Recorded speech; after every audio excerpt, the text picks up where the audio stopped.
ஸ்ரீ விஷ்ணு புராணம் 122ஆம் பகுதி. ஆத்யந்திக பிரளயம். மைத்ரேய முனிவரே, அறிவுடையவன் ஆத்தியாத்மிகம் முதலிய தாபங்கள் மூன்றையும் அறிந்து ஞானமும் வைராகியமும் உண்டாக பெற்று மோட்சம் என்ற ஆத்யந்திக லயத்தை அடைகிறான். ஆத்தியாத்மிக தாபமாவது தன் ஆன்மாவையும் தேகத்தையும் பற்றிய துக்கமாம். அது சரீரத்தை பற்றியதும் மனத்தை பற்றியதும் ஆகும். தலைவலி, பீனசம், ஜுவரம், சூலை, பகந்தரம், குலமம், இரத்தபேதி, சோகை, சுவாசம், வாந்தி, கண்ணோய், அதிசாரம், குஷ்டம், வாயுரோகம் இவை போன்ற ஏராளமான விஷயங்கள் சரீரத்தை பற்றியவை. காமம், குரோதம், பயம், துவேஷம், லோபம், மோகம், துக்கம், சோகம், அசூயை, பொறாமை, அவமானம், பகை பாராட்டுதல் முதலியவை மனது சம்பந்தப்பட்டவை பலவாகும். ஆதி பௌதிகமாவது ஜந்துக்களை பற்றியது. மிருக, பக்ஷி, மனுஷ்ய, பைசாச, சர்ப்ப, ராட்சசாதிகளாலேயே உண்டாவதனால் அதுவும் பல வகைப்பட்டது. ஆதி தெய்வீத்தம் என்பது தெய்வத்தால் வருவது. அதுவும் குளிர், காற்று, வெயில், மழை, இடி முதலியவற்றால் உண்டாகும் பல வகையாம். இந்த தாபங்கள் மூன்றும் கருவினாலும் பிறப்பினாலும் இறப்பினாலும் மூப்பினாலும் நரகத்தாலும் உண்டாக்கப்பட்ட அநேக ஆயிரம் வகைகளாகின்றன. அவற்றை விளக்குகிறேன், கேட்பீராக. ஜந்துவானது மிகவும் மென்மையான உடலை உடையதாய் அநேக மலங்கள் நிறைந்த கர்ப்பத்திலே ஒரு வகை தோலால் மூடப்பட்டு மிக வளைந்த முதுகு, கழுத்துகளின் எலும்புகளை உடையதாக இருந்து கொண்டு தாய் உண்ணும் புளிப்பு, கசப்பு, கரிப்பு, உப்பு முதலிய உரைகள் தன் மீது படும்போது அளவற்ற வேதனைகளை அடைந்து தன் உடம்பை நீட்டவும் மடக்கவும் வகையற்று மல மூத்திரங்களாகிய சேற்றிலே கிடந்து எங்கும் துன்பமே பெற்று மூச்சு விட மாட்டாமல் அறிவு மாத்திரமே உள்ளதாய் கடந்த காலத்தில் அநேக பிறவிகளை நினைத்து மகா விசனம் அடைந்ததாய் இப்படி தன் கருமத்தால் தானே கட்டுண்டு கிடக்கின்றது. பிறகு பிறக்கும்போது பிரம்மதேவனால் ஏவப்பட்ட ஒரு வகை காற்றினால் எலும்புகள் யாவும் நொறுங்கி போகும்படி பீடிக்கப்பட்டு மல மூத்திரங்களாலும் சுக்கில சுரோனிதங்களாலும் பூசப்பட்ட முகத்துடன் மிகவும் பலமான பிரசவ வாயுக்களால் தலைகீழாக திருப்பப்பட்டு வெகு சிரமத்தோடு தாய் வயிற்றிலிருந்து வெளியே வருகிறது. பிறந்த பிறகு வெளிப்புற காற்று ஸ்பரிசித்தவுடன் பெருமூர்ச்சையற்று முன்பு இருந்த ஞானத்தை இழக்கிறது. விழும்போது முட்களால் குத்தப்பட்டதை போன்றும் வாட்களால் அறுக்கப்படுவது போலவும் துர்க்கந்தமான ரணத்திற்கும் ஒப்பான யோனி துவாரத்திலிருந்து புழுவை போல தரையில் விழுகிறது. பின்னர் சொரிந்து கொள்வதற்கும் திரும்புவதற்கும் சக்தியற்றதால் ஸ்நான பான ஆகாராதிகளை பிறரது இச்சைக்கேற்பவே பெறுகின்றது. மேலும் மூத்திராதிகளாலே அசுத்தமான படுக்கையில் படுத்து கிடந்து எறும்பு, கொசு முதலியவை கடித்தாலும் அவற்றை தடுக்க முடியாமல் தவிக்கின்றது. இவ்விதமாக பிறப்பின் துன்பங்களையும் அதன் பின்பு உண்டாகும் துக்கங்களையும் ஆதி பௌதிகம் முதலான துன்பங்களையும் மிகவும் இளமையிலேயே அடைகின்றது. பிறகு வளர்ந்து பருவம் அடையும் போது மனிதன் அஞ்ஞானமாகிய இருள் மூடியதாலே மூடனாகவே நான் யார், நான் எங்கிருந்து வந்தேன், நீ எங்கே போவேன், எனக்கென்ன பயன், நான் எந்த பந்தத்தால் பாதிக்கப்பட்டிருக்கிறேன், எதற்கு நான் கட்டுப்பட்டவன், இதற்கு காரணம் யாது, காரணம் அல்லாதது எது, செய்யத்தக்கது எது, செய்யத்தகாதது எது, சொல்லத்தக்கது எது, சொல்லத்தகாதது எது, எது தர்மம், எது அதர்மம், எங்கே இருக்கிறேன், எப்படி இருக்கிறேன், இனி செய்ய வேண்டுவது யாது, எது குற்றம், எது குணமுடையது என்று ஒன்றையும் அறிய மாட்டாதவனாக இருக்கிறான்.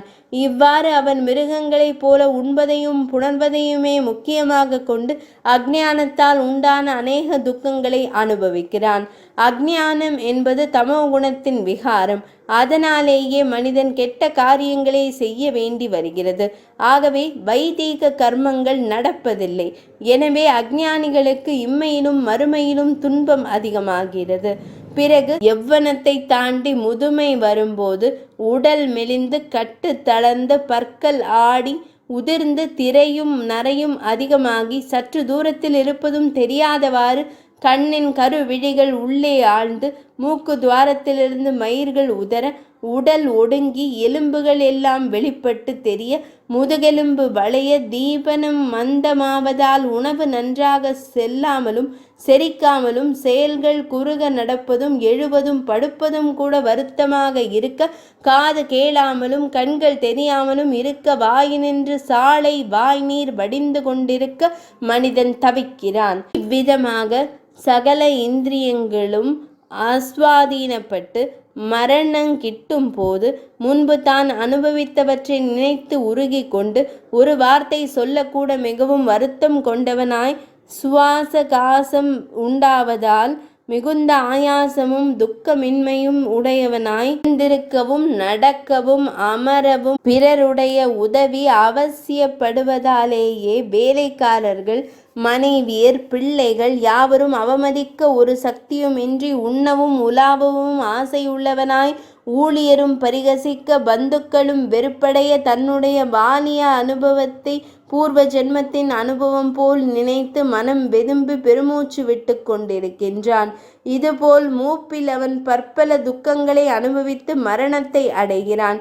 இனி அந்த மரணத்தின் போது நேரும் துன்பங்களை கேட்பீராக. கால்கள் கைகள் கழுத்து இவை கட்டுவிட்டு பெற்று பெருநடுக்கம் உள்ளவனாய் சிறிது நேரம் அறிவும் சிறிது நேரம் அறிவழிவு உள்ளவனாய் மக்கள் மனை வீடு மாடு தனம் தானியம் ஆகிய இவையெல்லாம் இனி எப்படி போமோ என்று கலங்கியவனாய் இப்படிப்பட்ட நிலையில் இருக்க இரம்பங்கள் போன்ற மிக கொடிய இமயனின் அம்புகளான கொடிய பெரும் வியாதிகளால் உயிர் பெற கண்கள் சுழல கை கால்களை உதறிக்கொண்டு நாக்கும் உதடும் உலர உதான வாயு எழும்பி துன்புறுத்த கண்டம் அடைத்து குறுகுருவென்ற சப்தம் செய்ய பெருந்த தாபமும் பெரும் பசியும் பெருந்தாகமும் பொருந்திய நிலையில் யம கிங்கரர்களால் பீடிக்கப்பட்டு வெகு பிரயாசைப்பட்டு தன் தேகத்தை விட்டு கிளம்புகிறான். உடனே யாதனா தேகத்தை அடைகிறான். இவை போன்ற மேலும் பலவித துன்பங்களும் மரணத்தில் உண்டாகின்றன. இறந்த பின்னர் மனிதர்கள் நரகத்தில் படுகின்ற அவஸ்தைகளையும் கூறுகிறேன் கேளுங்கள். யம கிங்கரர்கள் முதலில் பாசத்தார் கட்டி பிணைப்பதும் பிறகு தடியால் அடிப்பதும் உக்கிரமான யமனை காண்பதும் கொடிய வழியை காண்பதும் ஆகிய துன்பங்களை அனுபவித்து பிறகு காய்ந்த மணலிலும் அக்னியந்திரம் கத்தி முதலியவற்றால் நரகத்திலே படும் பாடுகள் மிகவும் கொடியவை ஆகும். பிராமணோத்தமரே கேட்பீராக. மனிதன் மரணமடைந்த பிறகு யம கிங்கரர்களால் பல்வழிகளினால் அறுக்கப்பட்டும் மூசையிர் போட்டு காய்ச்சப்பட்டும் கோடாரிகளால் பிளக்கப்பட்டும் பூமியில் புதைக்கப்பட்டும் சூலங்களில் ஏற்றப்பட்டும் புலி வாயில் இடப்பட்டும் கழுகர்களால் குத்தி பீக்கப்பட்டும் கொடிய மிருகங்களால் கடிக்கப்பட்டும் காயும் எண்ணெய் கொப்பரையில் போடப்பட்டும் பொரிக்கப்பட்டும் உப்பு சேற்றிலே புரட்டப்பட்டும் உயரத்திலிருந்து குப்புற தள்ளப்பட்டும் எந்திரங்களில் ஏற்றி வீசி எரியப்பட்டும் பாபத்தின் பயன்களாய் மனிதர்கள் நரகத்தில் படுகின்ற துன்பங்களை இவ்வளவுதான் என்று கூறிவிட முடியாது. இத்தகைய துன்பங்கள் நரகத்தில் மட்டுமல்ல, ஸ்வர்க்கத்திலும் உண்கத்தில் சுகானுபவத்தை அனுபவிக்கும் போதே புண்ணியம் ஷயித்து இனி நாம் வீழப் போகிறோம் என்ற நினைப்பினால் பயம் உண்டாகும் போது மனதிலே பெருந்துக்கம் உண்டாகும்.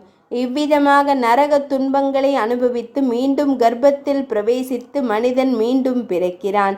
இவ்வாறு பல முறைகள் பிறப்பதும் இறப்பதுமாய் அலைகிறான். மேலும் பிறந்தவுடனே பால்யத்திலோ வாலிபத்திலோ நடு வயதிலோ முதுமையிலோ எப்போதோ நிச்சயமாக இறக்கிறான். பிழைத்திருக்கும் போதே பலவிதமான துக்கங்களால் சூழப்படுகிறான். பஞ்சு மொய்த்திருக்கும் பருத்தி கொட்டையை போல் மேலும் பொருளை சம்பாதிப்பதிலும் அதை காப்பாற்றுவதிலும் அதன் அழிவிலும் இஷ்டமானவருக்கு துன்பம் நேரும் போது அவனுக்கு பல பல துன்பங்களே உண்டாகின்றன. மைத்ரேய முனிவரே, எந்தெந்த பொருள் மனிதருக்கு இன்பமாக இருக்கிறதோ அதுவே துன்பம் என்னும் மரத்திற்கு விதையாகின்றது.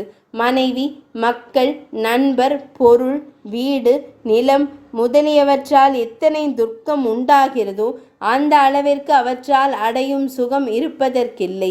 இவ்விதமாக சம்சாரத்தின் துக்கமாகிய வெயிலால் தகிக்கப்பட்டு அலையும் மனிதனுக்கு மோட்சம் என்ற மரத்தின் நிழலை தவிர வேறு எங்கே சுகம் கிடைக்க முடியும்? ஆகவே கர்ப்பம், பிறவி, வார்த்திக்யம் முதலானவற்றால் மனிதருக்கு உண்டாகும் தாபங்கள் ஆகிய மூன்றுக்கும் மருந்து யாது என்றால், மற்றொரு சுகத்திலும் அதிசயம் தோன்றாது இருப்பதான மகா சுக ரூபமாகியும் துக்கத்தின் சம்பந்தமே இல்லாததாயும் நித்தியமாயும் உள்ள பகவத் பிராப்தியே என்பது எனது கருத்து. ஆகையால் அறிவுடைய மனிதர் ஈன குணங்கள் நிறைந்தவனாக பகவானை அடைய முயற்சி செய்ய வேண்டும். முனிவரே, எந்த எம்பெருமானை அடைவதற்கு ஞானமும் கர்வமும் உபாயங்கள் என்று சாஸ்திரங்கள் கூறுகின்றனவோ, அந்த ஞானம் ஆகமஜம் என்றும் விவேகஜம் என்னும் இரு வகையாகும். சாஸ்திரங்களால் உண்டாவது ஆகமஜம், யோக சிந்தனையில் உண்டாவது விவேகஜம். முந்தையதற்கு சப்த பிரம்மம் என்றும் பிந்தையதற்கு பரபிரம்மம் என்றும் பெயர். இந்த இரண்டு ஞானங்களுக்கும் உள்ள பேதமாவது, அஞ்ஞானம் என்ற அந்தகாரமானது பொருட்களை மறைப்பது போல் ஜீவாத்மா பரமாத்மா சுரூபங்களை மறைப்பதால் அது அந்தகாரம் போன்றே உள்ளது. ஆகமஜ ஞானம் விளக்கமானது இருளை நீக்கி பொருளை விளங்கச் செய்வது போல் தேக ஆன்மாதி மயக்கங்களை நீக்கி ஜீவ பர ஸ்வரூபங்களை ஒருவாறு விளக்குவதால் இது விளக்கு போன்றதாகும். பரபிரம்மம் என்ற விவேகஜ ஞானம் சூரியனானது இருள் முழுமையும் அழித்து பொருட்கள் யாவையும் தெளிவாக விளக்குவதைப் போல் அஞ்ஞானத்தையும் முழுமையாக போக்கி ஸ்வரூபங்களை பிரத்யட்சமாக விளங்கச் செய்வதால் அது சூரியனை போன்றதாகும். இவ்விஷயத்தில் மனுவும் வேதாந்தத்தை அறிந்து கூறியிருப்பதை கேட்பீராக. சப்த பிரம்மம் என்றும் பரபிரம்மம் என்றும் இரண்டு பிரம்மங்கள் உண்டு என்று அறிய வேண்டும். மனிதன் சப்த பிரம்மத்தில் தேறினால் பரபிரம்மத்தை அடையலாம். அதர்வண வேதம் இப்படியே கூறுகிறது. அக்ஷரம் என்று கூறப்படும் பிரம்மத்தை எந்த வித்தையால் அடையலாமோ அதற்கு பரவித்தை என்று பெயர். கர்மங்கள் அறிவிக்கும் வேதாதிகள் அபரவித்தை எனப்படும். அந்த பரவித்தையின் விஷயமான பிரம்மஸ்வரூபமானது வேதாந்தத்தால் அன்றி தோன்றாததும், தோன்றல், மறைதல், கெடுதல், வளர்தல், குறைதல், திரிதல்களாகிய விகாரமின்றியும் வாக்குக்கும் மனதிற்கும் எட்டாமலும் தேவ மனுஷ்யாதி ரூபங்கள் இல்லாமலும் கை கால் முதலிய உறுப்புக்கள் இல்லாமலும் யாவற்றையும் நியமிப்பதாலும் எங்கும் உள்ளதாகவும் பூதங்களுக்கு காரணமாகவும் எல்லாவற்றையும் வியாபித்து ஒன்றினாலும் வியாபிக்கப்படாமலும் இருக்கிறது. ஞானிகள் எதை காண்கிறார்களோ அதுவே பிரம்மம். அதுதான் மேலான ஞான ஜோதி. அதையே விஷ்ணுவின் உத்தம ஸ்வரூபம் என்று ஸ்ருதிகளில் கூறப்பட்டுள்ளது. சூக்ஷ்மமான அந்த பிரம்மத்தையே மோட்சம் பெற வேண்டுவோர் தியானிக்க வேண்டும். பகவான் என்ற சொல் எம்பெருமானின் அளவற்ற சுரூப ரூப குண விபவங்களை குறையச் சொல்லத்தக்கது.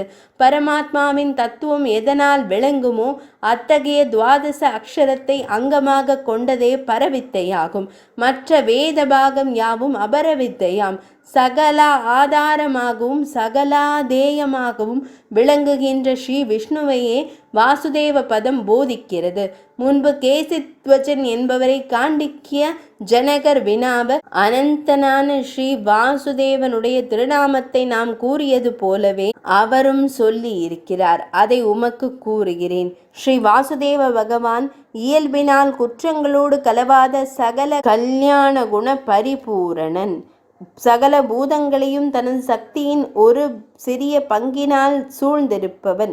தனது திருவுள்ளப்படி அந்தந்த தருணத்திற்கு வேண்டிய திவ்ய மங்கள விக்கிரகத்தை எடுப்பவர். அதனால் சகல உலகங்களுக்கும் நலன்களை சாதிப்பவர். அளவற்ற தேவை, பலம், ஐஸ்வர்யம், ஞானம், வீரியம், சக்தி முதலிய குணங்களின் ராசி போன்றவர். உயர்ந்தோரிலும் உயர்ந்தவர், ஒரு துர்குணமும் இல்லாதவர்.